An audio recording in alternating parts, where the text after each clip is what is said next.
Un jour peut-être, des fouilles archéologiques iront à la recherche de traces dans les profondeurs océanes.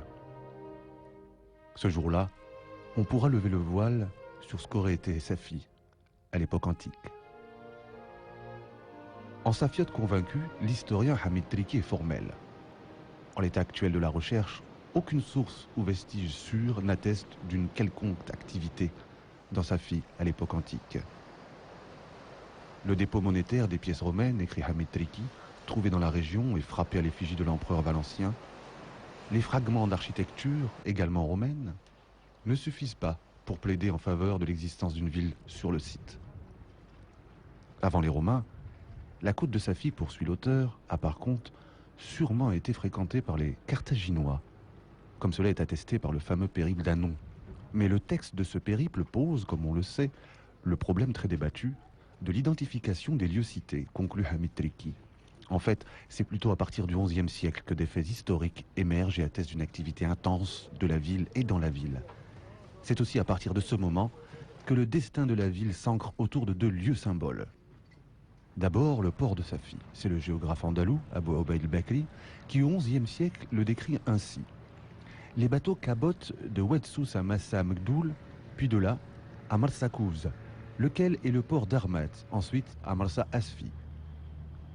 Hamid Triki complète sa description par celle effectuée cette fois-ci par le géographe marocain Sharif Idrissi, qui souligne l'intense activité du port de Safi au milieu du XIIe siècle. Le second lieu symbole autour duquel s'ancre l'histoire de Safi est évidemment Marrakech, capitale des empires almoravides et almohades, et quelque part aussi Armat et son port, celui de Kouz. L'époque est grandiose, Marrakech est opulente et connaît un grand essor. Elle est au carrefour des échanges vers l'Andalousie musulmane. Au mythique commerce caravanier, le trafic maritime emboîte le pas. Le port naturel et historique de Kouz, relié à la non moins riche Armat, connaît une véritable intensité. Par lui transitent toutes les richesses des plaines atlantiques. Mais ce port décline, comme déclinera Armat, cédant évidemment la place à Asfi et à son port, qui connaîtra, à partir de ces époques, un essor ininterrompu. Marrakech est aussi, à partir de là, la ville à l'ombre de laquelle vivra Safi.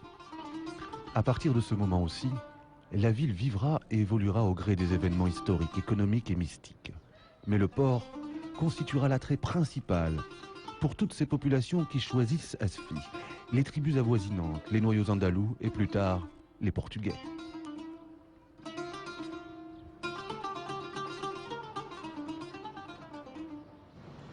Safi traversera l'histoire au rythme des événements. L'essor économique et la diversité des échanges maritimes la mettent au carrefour d'enjeux politiques et militaires. Elle intéresse en premier les Portugais, qui finissent par occuper la ville en 1508. À partir de Safi occupée et de son port, les Portugais ambitionnent d'investir toute la région, celle des Abda, des Doukala et bien sûr aussi le Haouz de Marrakech. Et pour accomplir ce projet, les forces d'occupation vont ceinturer la ville d'une solide fortification, rasant au passage mosquées, zaouïas et autres constructions.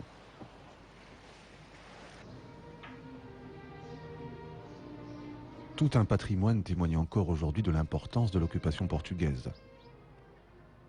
Ce patrimoine ne concerne pas uniquement ce qui est communément admis dans l'architecture militaire, comme El Jadida par exemple, fortifications et murailles entre autres.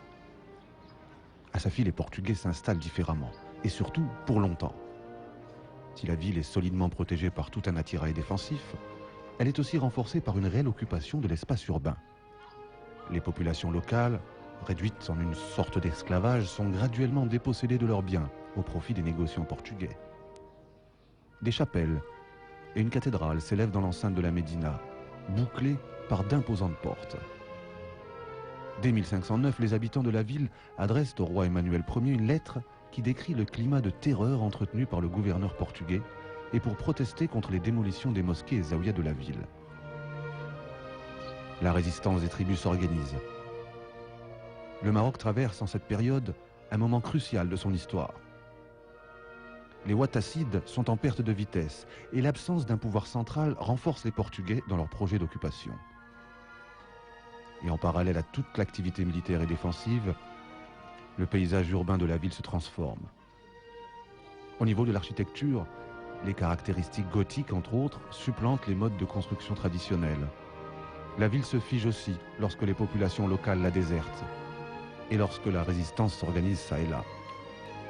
En fait, le passage de Safi, d'une paisible cité marchande à une colonie portugaise fortifiée et défensive, bouleverse non seulement le paysage urbain et social, mais aussi les structures de base qui permettaient depuis le XIe siècle à la ville de vivre à l'abri et dans la sécurité. Dans un sursaut, peut-être le dernier, les Ouattacides s'aventurent dans le siège de Safi pour chasser les Portugais. Ils sont rapidement déroutés par la puissance défensive de la citadelle et par l'artillerie portugaise. D'autres opérations seront conduites par notamment les Blimaguel, tribu fondatrice de la ville. L'avènement des Saadiens va rapidement remettre les pendules à l'heure. Les Portugais seront assiégés et tourmentés dans leur principale ville portuaire qu'ils occupent. Ils seront évincés de Safi en 1541. C'est ainsi aussi que s'écrit l'histoire des nations. Elle transcende les contingences et les aléas et se mue en une histoire commune qui vibre au rythme de partage et de la tolérance. De l'occupation portugaise, Safi ne garde aujourd'hui que l'imposant patrimoine qu'il inscrit dans des dimensions universelles. Un patrimoine qu'une fortification comme le château de mer honore et préserve comme le bijou architectural qu'il est. Unique, majestueux, solide comme le roc et pérenne dans sa symbolique et sa force. Un objet aussi de fascination qu'on souhaite dominer, approcher, appréhender. On replonge dans le temps, dans l'espace, et on ose rêver à cette multitude de bras qui ont bâti et élevé, pierre par pierre, cette énorme fortification qui épie l'océan. On imagine aussi, dans ce début du XVIe siècle, les dispositifs ingénieux qu'il fallait inventer, à chaque instant, pour que l'œuvre émerge du néant. Un miracle sûrement pour l'époque que d'élever une citadelle dans un environnement hostile, dans une ambiance d'occupation et de répression. Retour donc à l'histoire.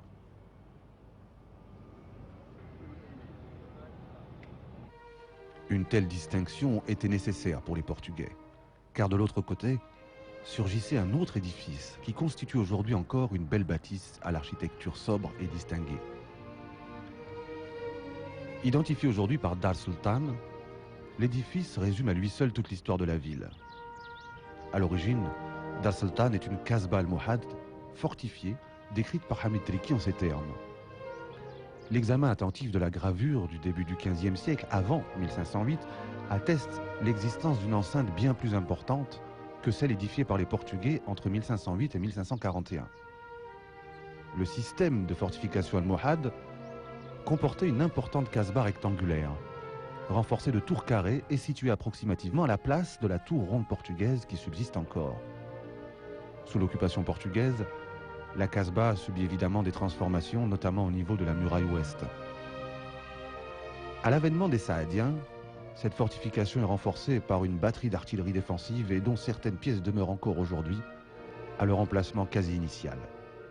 Toute la bâtisse subit d'énormes transformations sous Sidi Mohamed Ben Abdallah. Elle est transformée en résidence royale, sorte de relais, où le fondateur des Sawira fait escale. Elle sera aussi la résidence de son fils, Moulay Hicham. Sous le protectorat, la Kasbah Dar Sultan est le lieu qui va abriter le contrôle civil, ou plus communément appelé bureau arabe. Tout un destin, avant que Dar Sultan n'émerge comme siège de la première préfecture de Safi, et enfin comme le musée national de la céramique. Si des pans entiers du patrimoine de Safi ont disparu, il subsiste dans la vieille Médina la trace de ses présences, une sorte de magie qui enveloppe ruelles, impasses et demeures. Un ancrage spirituel aussi. Safi, dans ce domaine, n'a rien à envier aux autres villes historiques du royaume. Au jour d'aujourd'hui, la ville vit au rythme d'une tradition religieuse des plus intenses.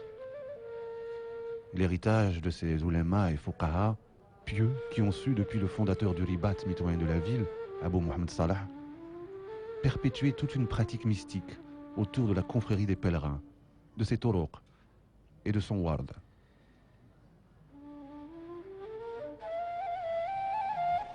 Et c'est riche de tout ce capital historique, humain et religieux, que Safi s'engage vers la modernité.